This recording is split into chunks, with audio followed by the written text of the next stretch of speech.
screen. Zephaniah, Josiah, Jeremiah, friendship, reformation, disappointment and tragedy. So it's pretty big, but I'm going to do my best to get you to bed early tonight.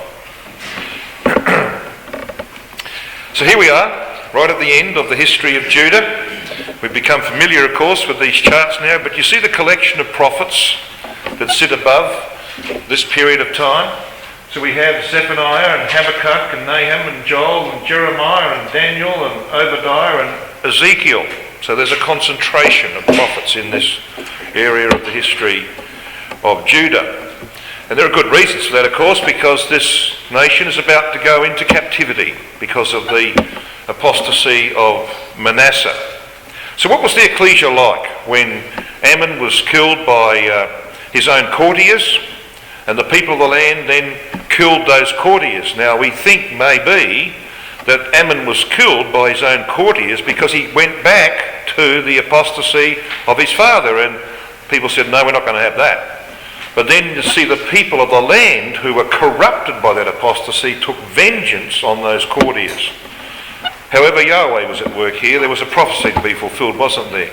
It was the prophecy of the man of God from Judah who had mentioned Josiah's name several centuries before. It's an amazing thing, isn't it, the way the hand of God works. So what was it like to be in the ecclesia of those days? Judah was steeped in Babylonian idolatry and worldly practice. They were insensitive. After nearly 60 years of apostasy, they were under irrevocable sentence of divine judgment, and only a small remnant surrounding Josiah remained faithful. The attitude, of course, to reform was lukewarm and hypocritical. You know the passage in Jeremiah 3 verse 10, don't you? That Judah has turned unto me feignedly, says Yahweh through Jeremiah.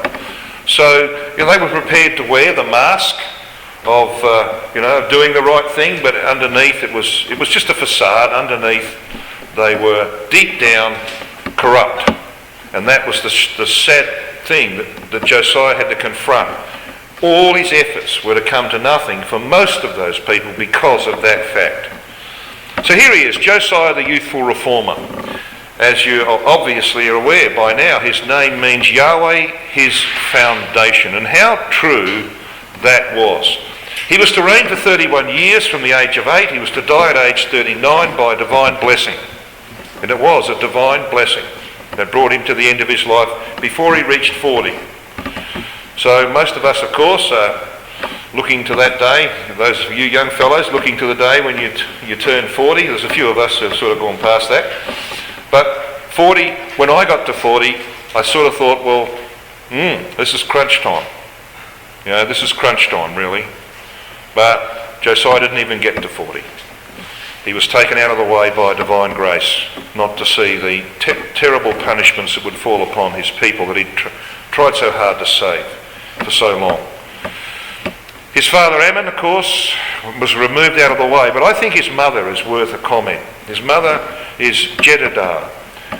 Her name means the beloved, and I don't think there's any doubt that she has to have played a huge role in the development of Josiah.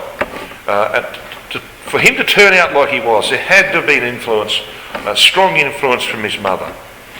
But of course there were other factors at work in the life of Josiah, and that was the friendship that he shared with Jeremiah. He was a very close friend and ally of Josiah. So I want you to have a look at Lamentations chapter 4 and verse 20, the Lamentations of Jeremiah, where I don't think there's any doubt Jeremiah makes reference to Josiah. Now if you look up the commentaries, the idiotic comments that are made here are almost unbelievable. The commentators will tell you that when you read in Lamentations 4 verse 20 about the breath of our nostrils, the anointed of Yahweh, that it's actually about Zedekiah. Oh, come on, give me a break. That's ridiculous. It can't be about anyone like Zedekiah or his predecessors, Jehoiakim or Jehoiachin. It's just not possible. Look at what it says in verse 20 of Lamentations 4. The breath of our nostrils, the anointed of Yahweh, was taken in their pits, of whom we said, under his shadow we shall live among the nations. Would they have said that? Could you have said that of Jehoiakim? No. Zedekiah? No. This is clearly a reference by Jeremiah to Josiah. When he came to the throne and grew up to be a man and instituted his first reformation, that's when people took a deep breath and said, at last, the breath of our nostrils. At last, there's a turn back to things that are right. And of course, it didn't work out. He was taken away early in the piece. But I don't think there's any doubt that they had great hopes that things might change under Josiah. Not even he was able to turn that people back to the way. 2 Chronicles 35 and verse 25 tells you what happened when Josiah died.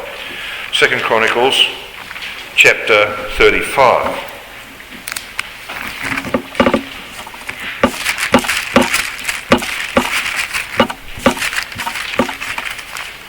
And we read there, in verse 25, and Jeremiah lamented for Josiah. The word lamented there in the Hebrew means to lament, but it has the idea of striking a musical note. And Rotherham actually translates it, and Jeremiah chanted a dirge over Josiah. So the Lamentations weren't written about the death of Josiah, but I think he's mentioned there. But there was a separate lamentation by Jeremiah. He actually wrote a dirge, or a dirge is what you do at a funeral. And so he would have celebrated the life of Josiah and lamented his death. And it says here in verse 25, and all the singing men and singing women spake of Josiah in their lamentations to this day. So it went on. It just didn't happen for a day. It went on. They lamented him for a long period of time. And they made them, in fact, an ordinance in Israel. And behold, they are written in the Lamentations. Not necessarily the Lamentations of Jeremiah, but in the Lamentations that were written concerning Josiah. So it wasn't something that they just sort of said, oh, well, he's gone. There's just another one gone. They lamented the passing of this man. And of course, we know why. We can understand why. Because Josiah is an extraordinary case in Scriptures. An extraordinary case. He became king at a time of great falling away. There were 57 years of apostasy that preceded him, with a short break at the end of the life of Manasseh. There was divine judgment looming. The end was near. Babylonian religion had been wholly integrated into Judah. We know that from such passages as 2 Chronicles 33 verses 5 to 9. Most proponents of the truth had been silenced. They'd been slaughtered by Manasseh, and no scrolls of the law were available. They'd been destroyed by Manasseh. So for him to turn out like he was, we pointed out earlier, didn't we, in one of our early studies in this School of the Prophets, that he's the only king of Judah, of whom it is said that he turned not to the right hand or to the left, and he didn't have a book of the law to write out. So it's extraordinary when you look at this man. He became king at 8, and the record of 2 Kings 22 tells us about that. 2 Kings 22 verses 1 and 2. And of course, Providence was at work to fulfil 1 Kings 13 verse 2. So when you come to the record of 2 Kings chapter 22, in verse 1 we read, Josiah was 8 years old when he began to reign, and he reigned 31 years in Jerusalem. His mother's name was Jedidah, the daughter of Adiah of Boskath. And he did that which was right in the sight of Yahweh, and walked in all the way of David his father, and turned not aside to the right hand or to the left. And there's that direct reference to Deuteronomy 17 and verse 20. So here is the arrival of the one who was foretold by the man of God from Judah 340 years before. What can you remember about 340 years ago? Zero. Yeah. Yeah. Nothing. Well, Here is one who was foretold 3.5 centuries before, who now turns up on the scene. What a marvellous thing is the foreknowledge of our God, that he could look down the track and see the arrival of this man who would be, as I said, I used the word extraordinary. I mean, he's one out of the box, isn't he?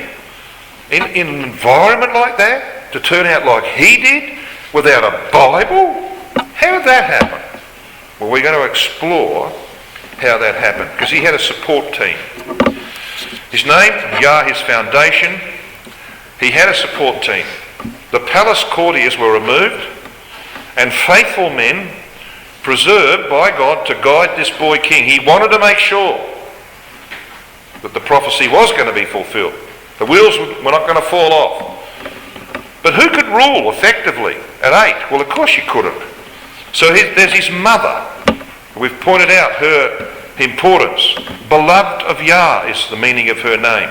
The daughter of Adiah. And Adiah means whom Yah hath adorned.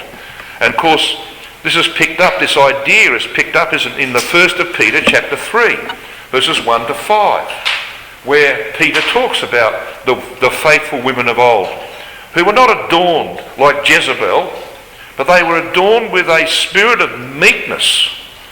And that spirit of meekness, which was seen in Sarah, for example, and the way that she handled the difficulties with Abraham, that's the kind of adornment that Yahweh's looking for. You see, this woman, this mother of Josiah, effectively had an unbelieving husband, didn't she? An unbelieving husband, Amon.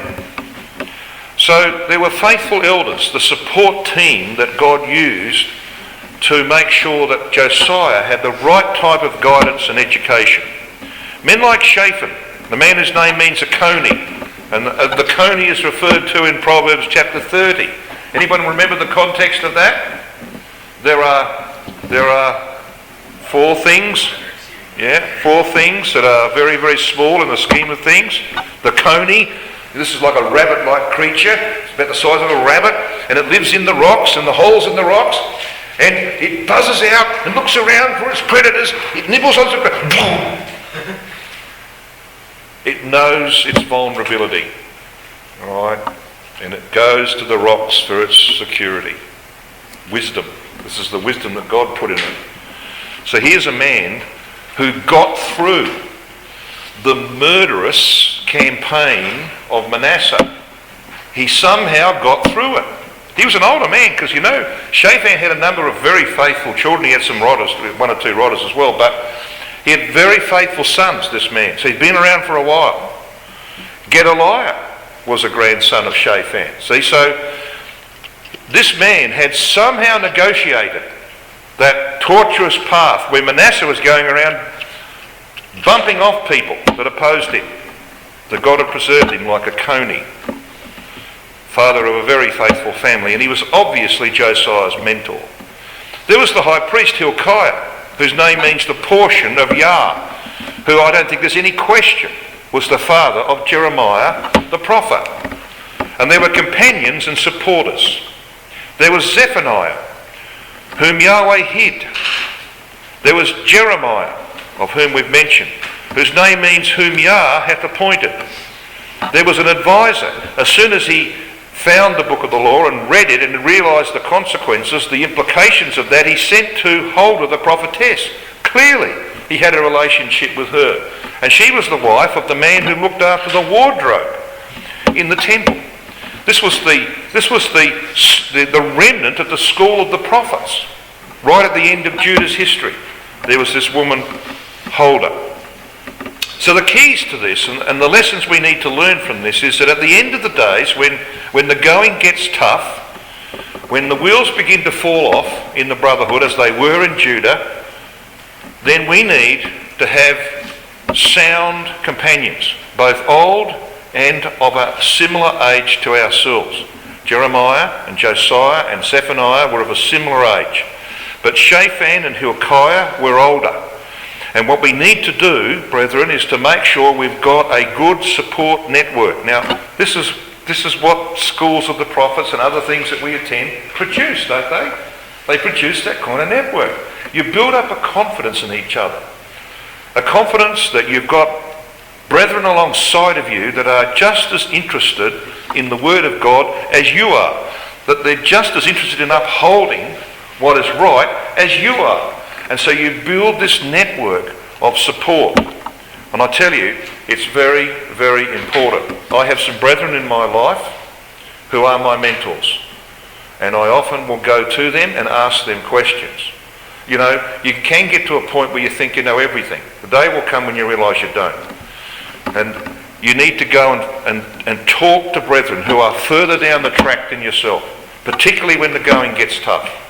So you need that, and that's what comes out of this. We have to have good companionships. You know what Paul says in 1 Corinthians 15 verse 33? Can someone look that verse up for me? 1 Corinthians 15 verse 33. He talks about this principle of companionship. Someone got it? Ralph, please. Be not deceived, evil communications corrupt good manners. What does that mean? Evil company corrupts good habits. Yeah, so you got another translation there? Read it out for us, thanks, Chris. Do not be deceived. Evil company corrupts good habits. Yeah. Another translation says, bad companionships corrupt good morals. All right, and that's what that means. You got the wrong kind of companions, and you're going to go their way. You're going to be corrupted by them. So good companionships is very important. He who walks with wise men will be wise. Exactly. Okay, so that's the principle that comes out of what we're considering here with Josiah. You need to develop those friendships in the truth, because the day will come when you'll have to lean heavily upon them. So what we see in Josiah is a man, as we read in the Lamentations of Jeremiah, who bore the yoke in his youth. And if we come to the record of 2 Chronicles 34, we'll have a look and see what he does. Now you don't find this record in Kings. You've got to come to 2 Chronicles 34.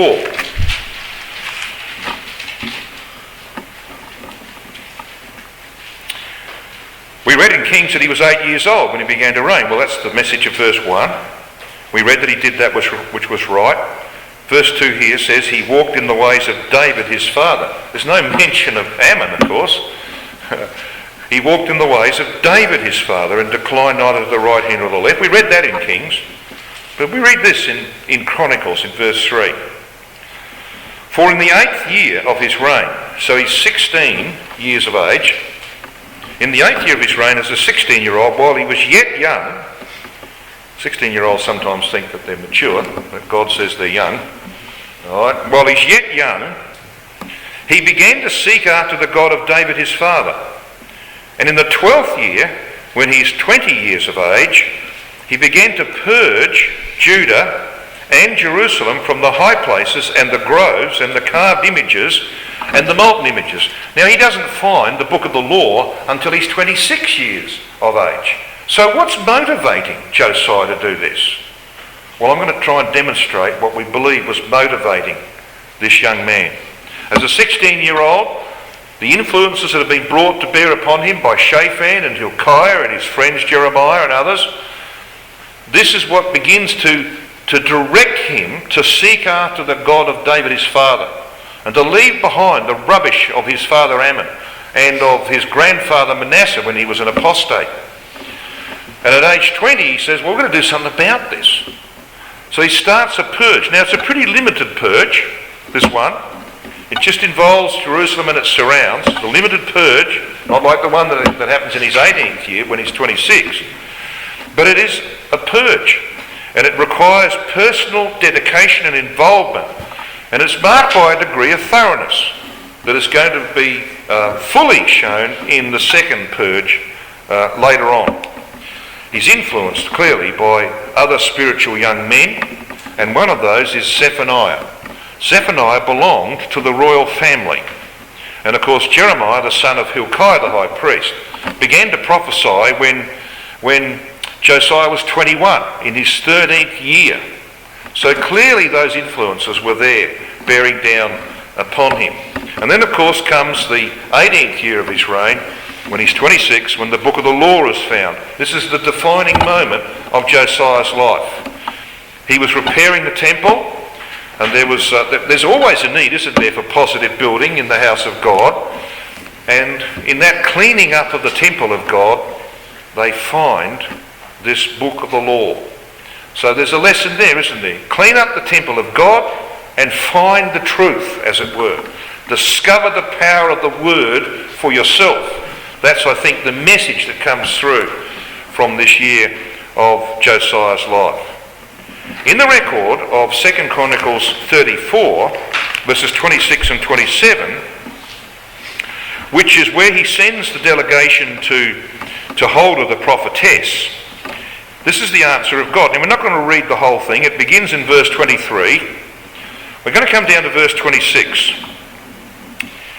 Because we read this, that Yahweh says through Huldah, "And as for the king of Judah who sent you to inquire of Yahweh, so shall ye say unto him, Thus saith Yahweh God of Israel, concerning the words which thou hast heard, because thine heart was tender, and thou didst humble thyself before thy God, when thou heardest his words against this place, and against the inhabitants thereof, and humblest thyself before me," notice the second mention of that, "and didst rend thy clothes, and weep before me, I have even heard thee also, saith Yahweh."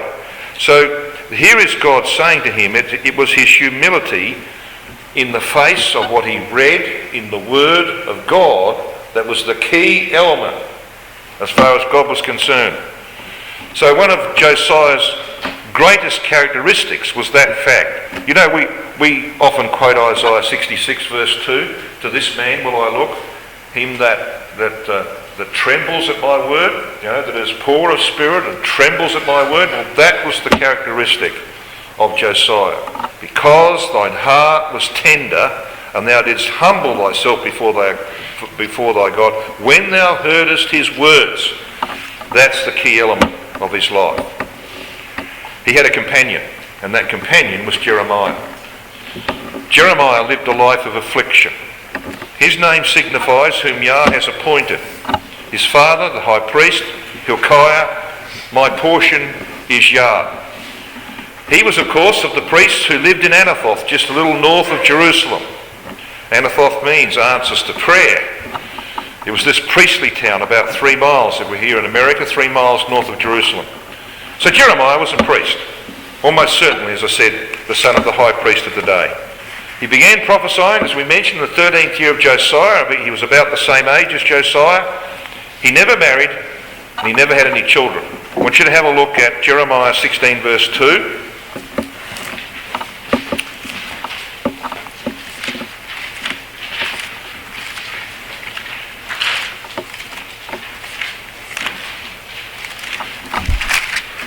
And when you're young and you're not married, that's one of the prospects that's before you. There are 2 great decisions you make in life. The first and most important is your baptism. You don't make that one, you're not going anywhere. You make the decision to get baptised, and the next thing you look for down the track is you're going to find a lovely young sister and marry and have a family. That's normal and that's good. And we all look forward to that, don't we? Well, God said to Jeremiah, "You're not doing it. You are not doing it." And he gave him a reason for it. In Jeremiah 16 verse 2. Verse 1 says, "The word of Yahweh came also unto me, saying, Thou shalt not take thee a wife, neither shalt thou have sons or daughters in this place." What's the reason? Why can't he marry and have a family? Verse 3. "For thus saith Yahweh concerning the sons and concerning the daughters that are born in this place, and concerning their mothers that bear them, and concerning their fathers that begat them in this land, they shall die of grievous deaths. They shall not be lamented, neither shall they be buried, but they shall be as dung upon the face of the earth, and they shall be consumed by the sword, by the famine, and their carcasses shall be meat for the fowls of heaven and for the beasts of the earth." And you see, he goes on to talk about the fact that God himself, who had married Israel, was going to have to be bereaved of her. She was going to go off into captivity. Israel had become 2 parts, Israel and Judah, 2 women. All right? He had to give them a bill of divorcement, which wasn't about putting them away so he could marry someone else. Bill of divorcement in that day was simply putting her out of the house until she repented, and there was grounds for her to come back. Okay, that was what happened in the life of Hosea, you'll remember. So this man Jeremiah was never allowed to marry, never allowed to have a family. And he was rarely free from opposition all through his life, derision and persecution. He was a punching bag, was Jeremiah. They were always after him. That was not going to be a very, very happy life. Jeremiah is described by Smith's Bible Dictionary as the reluctant prophet. This is what they say about him. His character is most interesting. We find him sensitive to a most painful degree, timid, shy, hopeless, desponding, constantly complaining and dissatisfied with the course of events, but never flinching from duty. Timid in resolve, he was unflinching in execution. As fearless when he had to face the whole world as he was dispirited and prone to murmuring when alone with God. Judged by his own estimate of himself, he was feeble and his mission a failure. Really, in the hour of action and when duty called him, he was in very truth a defence city and an iron pillar and brazen walls against the whole land, which of course is a quotation from Jeremiah 1 verse 18. He was a noble example of the triumph of the moral over the physical nature. Now, of course, it's a Gentile commentary, but I don't think they've got too much wrong in that. When you read and study the life of Jeremiah, it's very much like that. And this man had to suffer a great deal, which is why, of course, he's a type of our Lord Jesus Christ. He said himself, when Yahweh said to him, you know what? Just come back to Jeremiah chapter 1. Because the same thing happened to Jeremiah that happened to Josiah. We read in Jeremiah 1 verse 6, maybe verse 5 and 6. Verse 4 tells us that God speaks to him saying, before I formed thee in the belly, I knew thee. And before thou camest forth out of the womb, I sanctified thee. And I ordained thee a prophet unto the nations. So he's set apart. He's given a role as a prophet before he's born. Well, that's what Josiah was, wasn't it? Josiah was foretold 340 years before he was born. So they're very, very similar, these two men, and they were very close friends. They had similarly sad lives in many ways. The commentators have said, no prophet of God was at once more sure of his words, but at the same time so unsure of himself. And that was the prophet Jeremiah. But he had a job to do, and it wasn't a pleasant job. It was the job of Hosea 6 verse 5. Therefore have I hewed them by the prophets. Ever tried to hew something? You know, it's like hacking up a carcass or something. Yeah, it's not a pleasant job. I have hewed them by the prophets. I have slain them by the words of my mouth. And thy judgments are as the light that goeth forth. So that was the job of prophets like Jeremiah. It wasn't a pleasant task at all. So he says in verse 6 of chapter 1, Ah, Adonai Yahweh, behold, I cannot speak. I'm a child. But he's to be set over the nations. Now look at Jeremiah 1 verse 9. Then Yahweh put forth his hand and touched my mouth. And he said, Behold, I have put my words in thy mouth. So he was to be the spokesman, and he was to be set over the nations in the sense that the prophecies that he would deliver, and we read of in verse 10, See, I have this day set thee over the nations and over the kingdoms, to root out and to pull down and to destroy and to throw down, to build and to plant. Those prophecies would determine the destiny of nations. So he's appointed an overseer, so to speak, over the nations. And those prophecies would determine their ultimate destinies. Josiah's reformation, of course, was hewed. We made mention earlier of Jeremiah 3 verse 10. This is what God said through Jeremiah. He hewed them by the prophets. And yet for all this, her treacherous sister Judah hath not turned unto me with her whole heart, but feignedly. And the word in the Hebrew, as you can see, sheker, means deception. What deceives or disappoints or betrays one. And God was very disappointed by the hypocritical approach to those who were under Josiah's reformation. Now Josiah had two reformations. In his 12th year, aged 20, and after finding the book of the law in his 18th year, aged 26.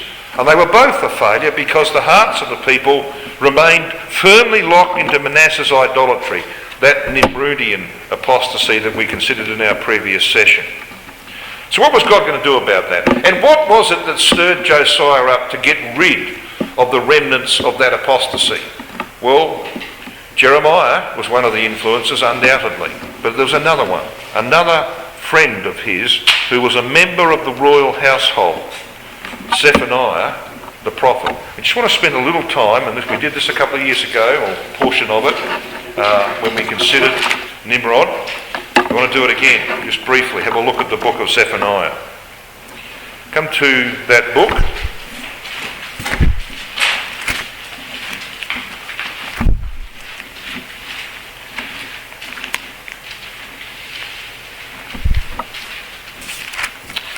So we come to Zephaniah, and I know that's page 1138 in the Oxford Bible, so I go straight there. I don't know what's in your Bible, but it's 1138. So here we've got the prophecy of Zephaniah. This is one of the most potent prophecies in the whole of the Old Testament.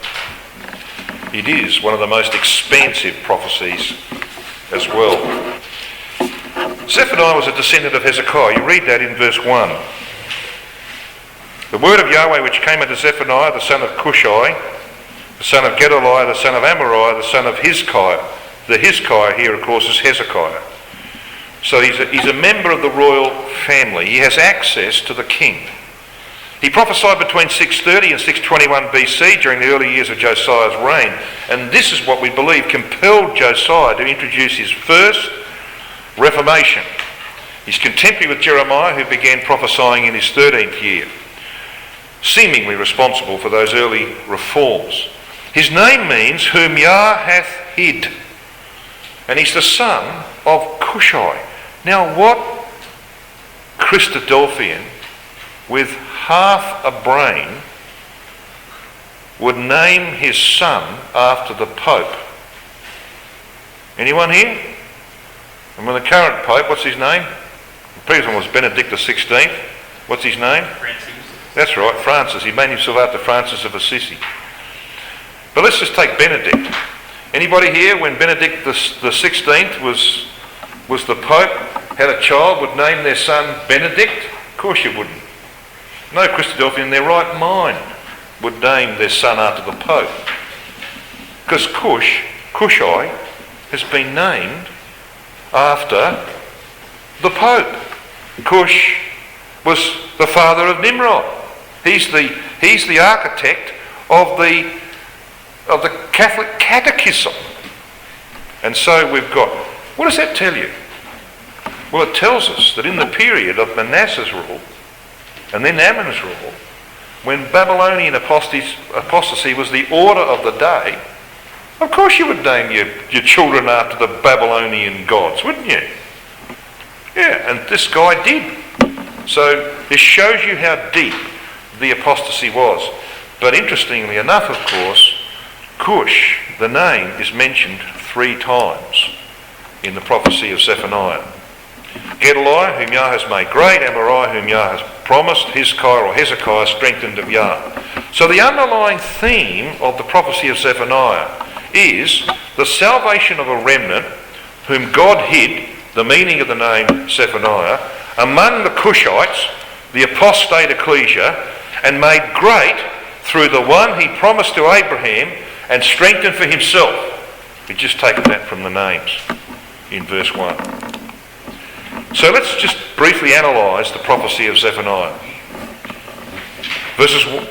Chapter 1 verse 1 to chapter 2 verse 3 we have the hastening judgments upon Judah.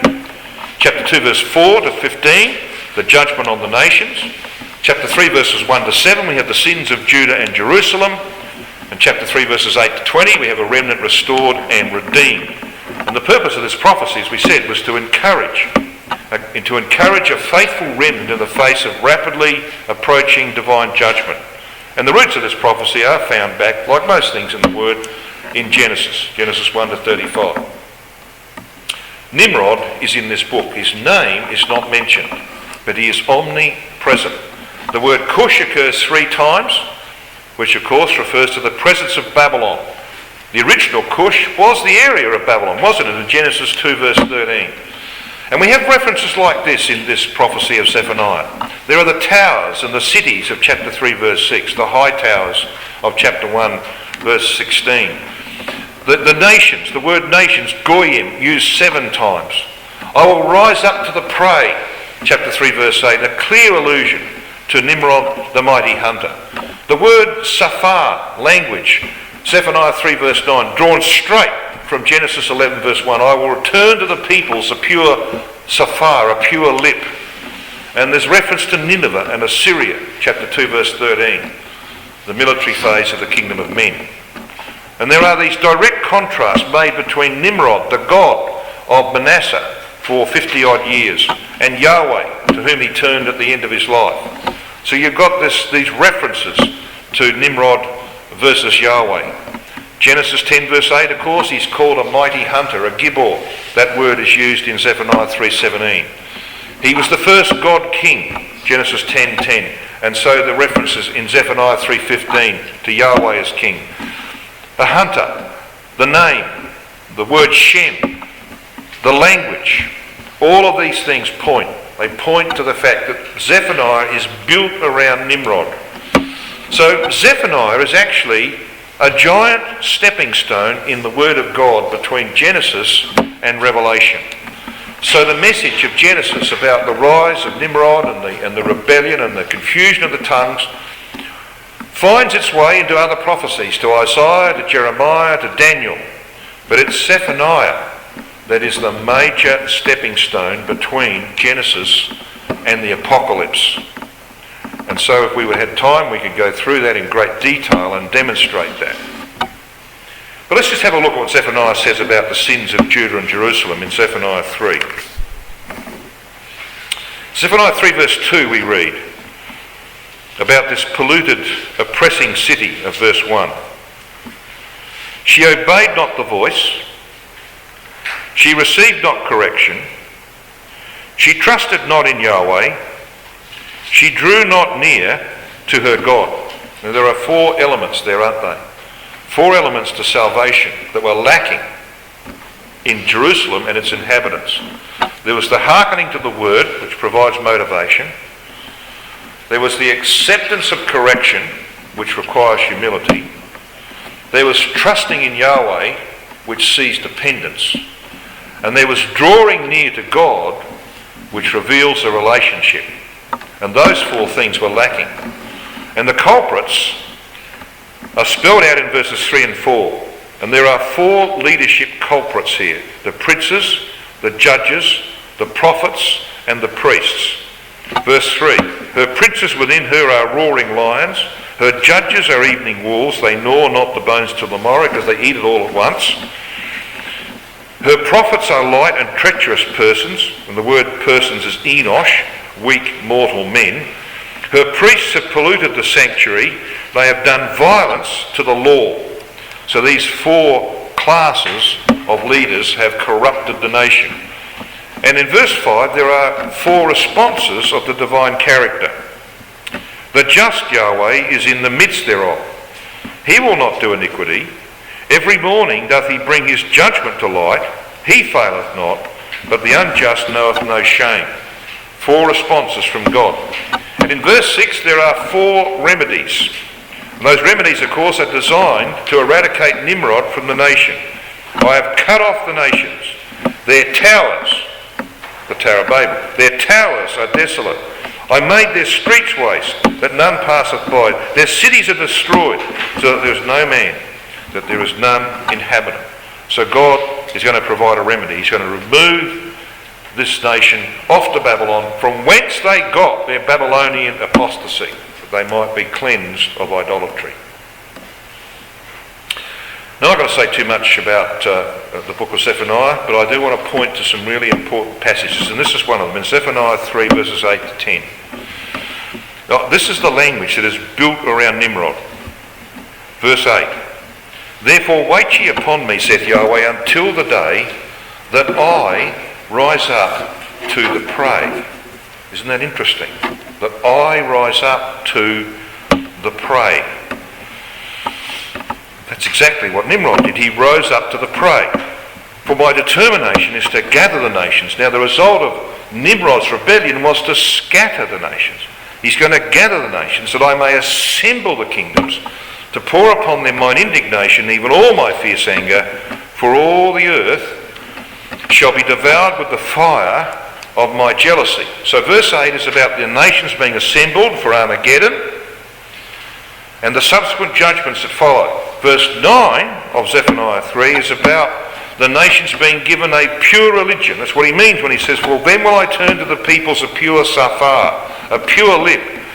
Because in Genesis chapter 11, the whole world had one lip or one understanding, the divine lip Hebrew. And that, of course, is the best language to offer praise. It's the best language for religion, they say. They all had the one lip. It was confused by Nimrod's rebellion. They're going to have that pure lip, that pure religion returned to them. And in verse 10, scattered Israel will be recovered from their dispersion. From beyond the rivers of Cush, that word Ethiopia is Cush in the Hebrew. From beyond the rivers of Cush, my suppliants, even the daughters of my dispersed, shall bring mine offering. But this is the verse I want to quote on, I want to focus on, verse 8. This is Young's literal translation, slightly modified. Therefore wait for me, an affirmation of Yahweh, for the day of my rising for prey. For my judgment is to gather nations, to assemble kingdoms, to pour out on them mine indignation, all the heat of mine anger. For by the fire of my jealousy consumed is all the earth. And then the following verse says, for then do I turn unto peoples a pure lip, to call all of them by the name of Yahweh, to serve him with one shoulder. One Shechem is the Hebrew word. So why is this little passage so important, do you think? Well, it's important because verse 8 is one of the most astonishing verses in the Old Testament. This verse, which is one sentence in the Hebrew, contains every letter of the Hebrew alphabet, and there are 22 of them, including what are called the 5 final letters. So there are 22 fundamental, basic letters of the Hebrew alphabet. But there are also these final letters, which is one of the 22, but they've got a little squiggle on the bottom. So they're finals. So there's a total of 27. These 27 letters of the alphabet are used at least once in the verse. Give me a sentence using every letter of the English alphabet. Quick brown jump off over the lazy dog. How much rubbish is that? Right? What does that mean? Yeah, it's true. We can do it, can't we? We learn that at school. But that's rubbish. I mean, what does it mean? This is the divine language. Every letter of the alphabet, including the final letters, in one sentence. And it's very, very important to us. 27, of course, is 3 times 9. 3 times 9, if you turn the 9 upside down, what do you get? 666, of course. 27 equals 10 plus 17. Now, 10, of course, stands for all. 17 to a Hebrew meant absolute completeness. You don't believe me? Just add 1 to 17 together and you get 153. Okay? Talking to Robbie about that. It's a very, very important number. 17 is the 7th prime number in the divine scheme. Prime number is a number you can't divide except by itself. Alright? It's the 7th prime number. You know what the 6th is? 13. Rebellion, the number of Nimrod. So here we've got God saying he's going to bring Nimrod's rebellion ultimately to an end. So this is all about total fullness and finality. So it's an astounding passage in the scripture which speaks of the time, which is very near, of course, when all that Nimrod stands for, all that was brought into Judah by Manasseh, all of that stuff is going to disappear from the face of the earth. It's going to disappear from God's people because in verse 10 he speaks of the work of Elijah, who goes forth to bring his people from beyond the rivers of Cush and to bring them back into the land in the second Exodus of Israel. I want to finish on one simple note about Josiah. In 2 Chronicles 34:28, God said to him through Huldah the prophetess, "Behold, I will gather thee to thy fathers, and thou shalt be gathered to thy grave in peace. Neither shall thine eyes see all the evil that I will bring upon this place and upon the inhabitants of the same." Now, if God said that to you when you were 26 years of age, and he said, "Right, I'm going to kill you," you probably think that's pretty tough. It is the very best thing that could have happened to Josiah. It's like when John the Baptist was in prison. The very best thing that could happen to John the Baptist is that without him knowing, he heard all the commotion upstairs. I've been to the place where he was put to death by Herod. It's only got two levels. You've got the upper palace level and you've got the lower dungeon level.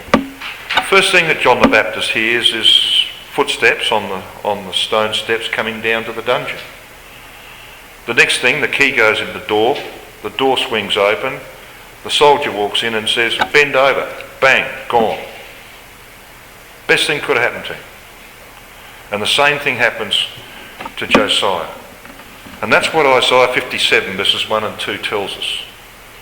Isaiah 57 1 and 2 says, "The righteous perisheth, and no man layeth it to heart.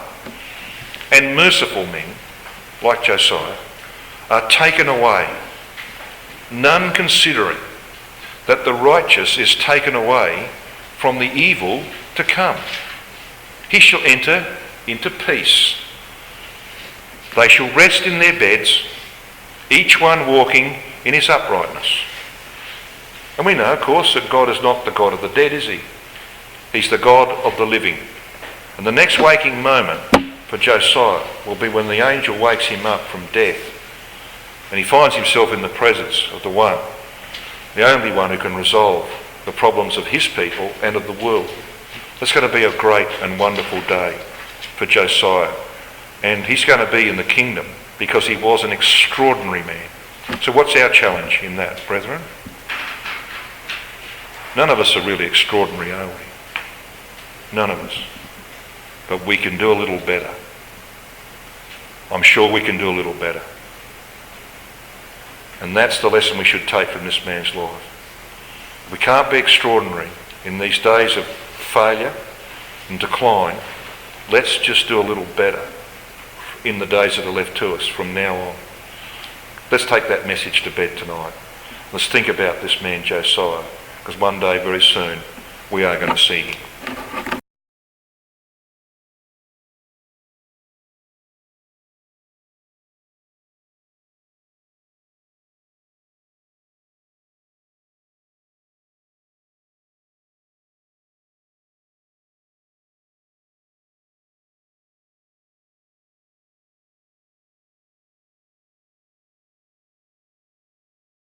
BibleTruthAndProphecy.com is a worldwide collaboration by Christadelphians to help promote the understanding of God's Word to those who are seeking the truth about the human condition and God's plan and purpose with this earth and with mankind upon it.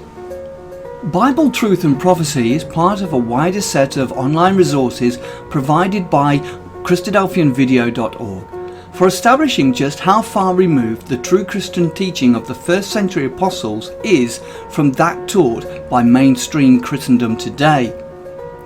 BibleTruthAndProphecy.com is very much a standalone website, but benefits from our vast network of sites and resources and social media.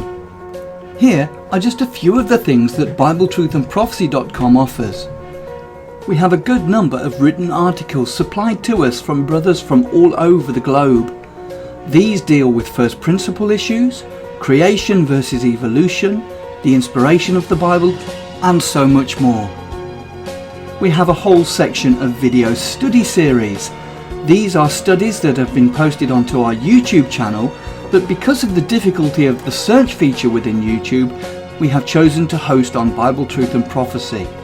So now every video you search for within the site, you can be guaranteed that it will be of a Christadelphian nature. We also have a preaching video section where any ecclesia is invited to download and use or embed these videos within their own ecclesial websites. We also have an exhortation service where we produce 2 or 3 exhortations per week, which we then circulate to brethren and sisters in isolation. We also have an ever-growing list of approved Christadelphian sites. We also have a page of live news feeds, so you can keep up to date with all the breaking news as it happens. We also have a section for the daily readings. Each day at around midnight we publish all 3 of the daily readings, and then later on in the day we publish thought for the days, often based on all 3 portions of the daily readings. Within each daily reading post there is also a link to enable you to have the Bible chapter read to you directly. We also feature Bible in the News videos which we have produced from the Bible in the News website. We also feature Brother Don Pierce's milestone snippets, which come out approximately 3 times a week.